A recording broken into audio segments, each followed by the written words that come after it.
Hello, welcome to the Altenew Educators Certification Program Video Hop called Creative Accents. My name is Donna Tushoff, and I am a certified educator, and I'm Donna T. Crafting on the socials. Today we're going to make a card using this Greenwood Flowers stencil pack. On the back you can see the layering guide, so you can see which layers and how they line up for the flowers and the leaves. I'm going to take the first stencil, and it has all the layers for one flower, and I took the second stencil, which has all the layers for the second, and I'm trying to overlap them, so I'm trying to get a good idea where I want them on my card so that they're aligned perfectly. Now, in the end, I'm going to end up cutting them out, but that's because I got ink on my paper and it just didn't work right. I'm going to start with some pink pearl ink, and I'm just going to go around the outside, going towards the middle, but I'm going to leave the middle open. I'm using this pink pearl. I'm adding it with first soft layers and just keep adding ink to darken it as I go. That is a tip to make sure you add layers. Start softly because you can't take the ink away. My next layer of on the same stencil though is Warm Sunshine, and I'm just going to put that in the middle because I wanted this to be kind of a yellow in the middle going out to pink on the sides. So I didn't change the stencil area. I just left that middle open, and I'm adding the yellow into the middle there. Again, starting softly and adding color as I go. Then I move the stencil and add it on the second layer, and on this layer I'm going to start in the middle where that yellow is, and I'm going to use Snapdragon, which is kind of an orangish color, over the top of that for this accent layer. And I start softly. I'm trying to get it darker in the very middle, kind of softening it as it goes out towards the pink, and then I'm going to come back on top of the pink and add some coral berry on top of that.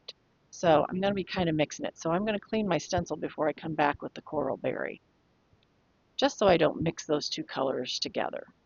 So I'll add the coral berry along the outside part of this layer so that this would be over the pink areas that I had from the first layer. And again, starting softly, trying not to add too much ink. I try to make sure that, luckily I know that my pads aren't too juicy, but if they were, I would have even tapped off some of the ink off of my brush before I started so that I didn't get too much ink and in the areas where I wanted to start softly and kind of let it fade into that orange. Again, you can just add layers, you can add more ink, but you can't take it away, so it's better to do it that way.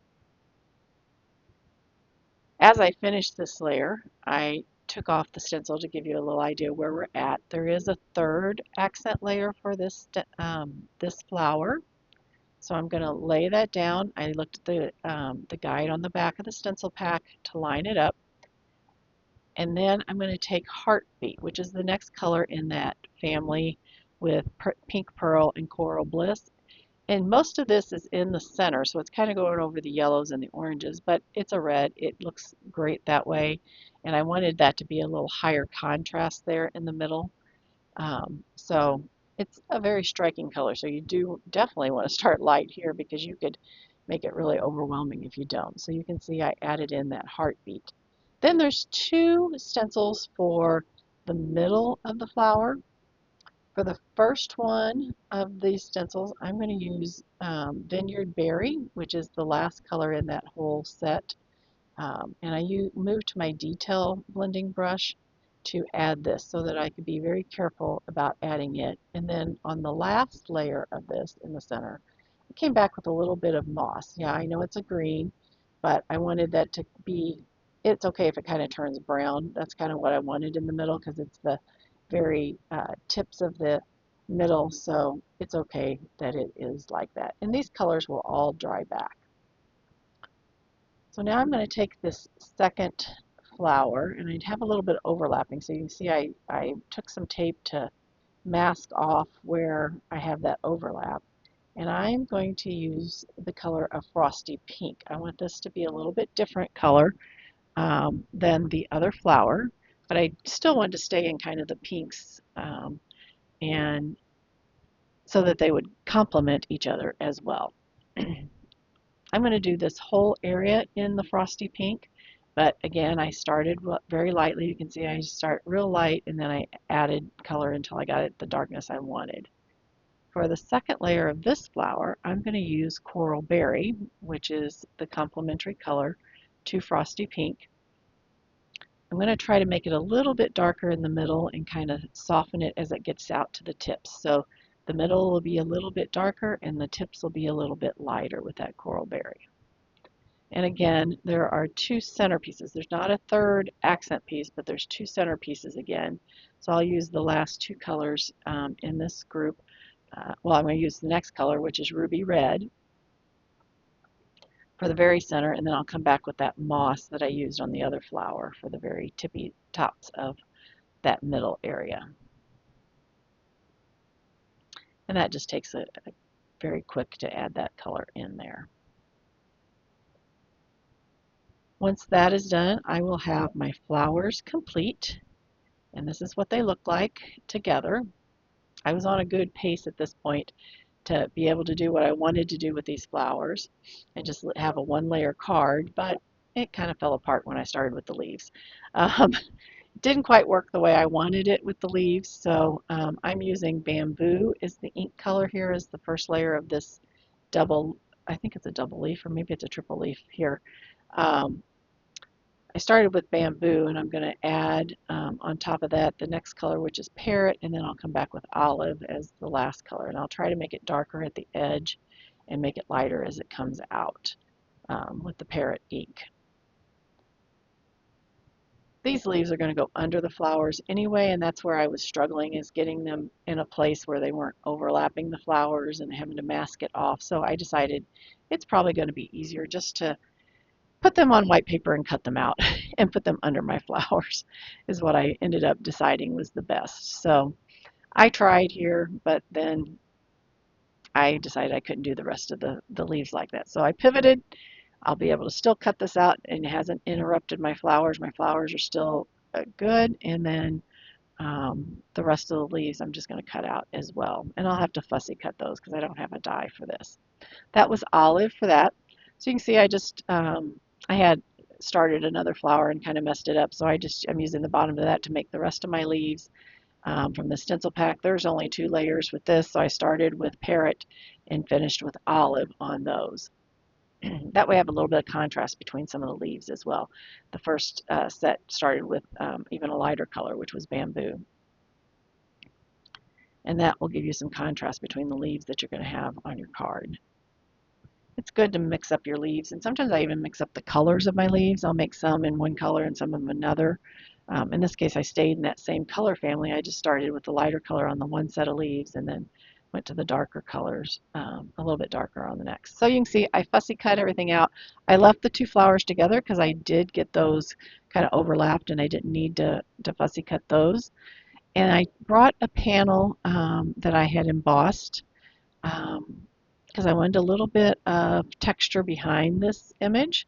So I have that embossed panel, and I'm just going to lay out where I want my leaves to go behind these flowers. I want to kind of make sure I have a game plan before I start putting things down, and make sure that I have them, you know, kind of spread out evenly between the 2 flowers, spread out evenly across the card, and then making sure that I have an idea where I want to put my sentiment too when I'm done. So got my leaves all laid out in a good place.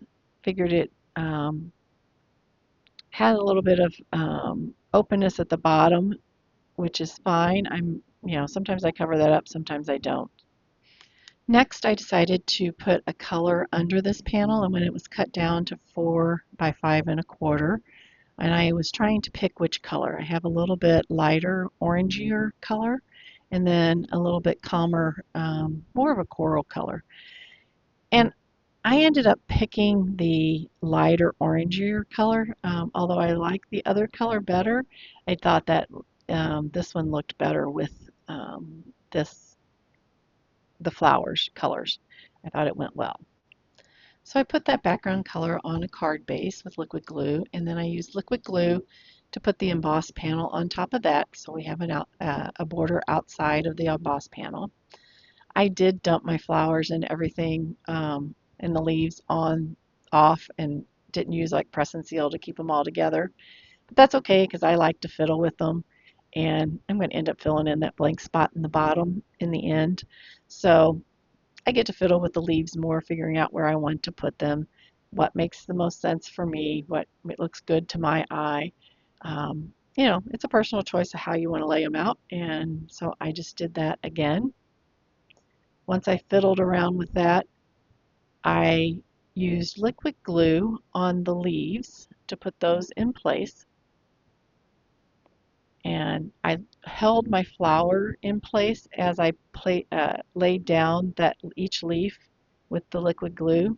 That way the flower doesn't shift and your leaves can get glued down in place where you want them. So you have to make sure you have them laid out where you want them, add the liquid glue, and then just gently lift up the flowers and slide the leaves in place. That way when you come back to put the flowers down, you will have the leaves all in place and where you want them, and just have to make sure you get the flowers back where you had them. That's the only tricky part with it. As I continue to glue down these leaves in each of their spots, you can take a look at these leaves and you can see that they've dried back a little bit in their color, and you can see the contrast in the colors of the leaves. You can see the one leaf at the bottom is a little bit lighter, and then some of these other leaves are darker just because I used the darker colors to start with, but they are all in the same color family, so they complement each other very well. Again, I used the embossed panel in the back just to give it a little bit of texture behind it. You could have used a plain white card back, and that would have been fine. You could have added some splatter. There's lots of ways that you can add some accents to this. I just felt like the embossed background looked very nice and clean, but still gave it a little bit of texture and something of interest behind these flower and leaves. Once I have the leaves all glued down, I added foam tape to the back of my flowers, and I'm going to pop them up. I'm coming back and carefully placing that back over the leaves so that it's where I had wanted it to be. Make sure that it's down, and then once that is done, I am adding just a simple birthday wishes sentiment. I didn't want the sentiment to be too big on this card, so I just used a little strip sentiment, and that makes it very nice and clean. Doesn't take over the cards and let those flowers really stand out rather than the sentiment standing out. I like the flowers here to be the high point of this card. But I still think it needs a little more accents, so I am going to use the Altenew Gem Sparkles, and I'm going to use the iridescent ones. There are several different types you could use. You can use the clear, there's silver, there's gold, but I wanted to use these iridescent ones. So I'm going to take just a little pickup tool. I'm going to use the metal spiky end of the pickup tool to apply my gem sparkles, which you can see I use quite a bit because there's a lot gone off of here. And I'm going to put one big of the gem sparkles, the biggest size, in the middle of each of my flowers, just to add a little bit more to the middle of those flowers and let those sparkle. And then there's two smaller sizes of gem sparkles in this pack, and I'm going to use those to just put a few around the rest of my card. I'm going to add some of the medium and the small, especially around, I like to add them around my sentiment, so you can see I have one above and below my sentiment. So that does bring a little your eye to the sentiment more, but it doesn't make it stand out and overwhelm the card as well. I'm also going to take some of the medium and small and put them down at the bottom left part of my card, And if you look, the 3 that are down currently kind of make a visual triangle, and then I'm going to add 2 more on here to kind of make another triangle with that. The 2 that I just put down kind of make a triangle with this one that I'm putting down now. So there's 2 triangles, and there's 5 of those sparkles outside the flowers, so it's an odd number, which is very pleasing to the eye. I'd appreciate it if you like this video and subscribe to my channel, and I hope you have enjoyed this. Don't forget to enter for the drawing, and I wish you a wonderful day and happy crafting.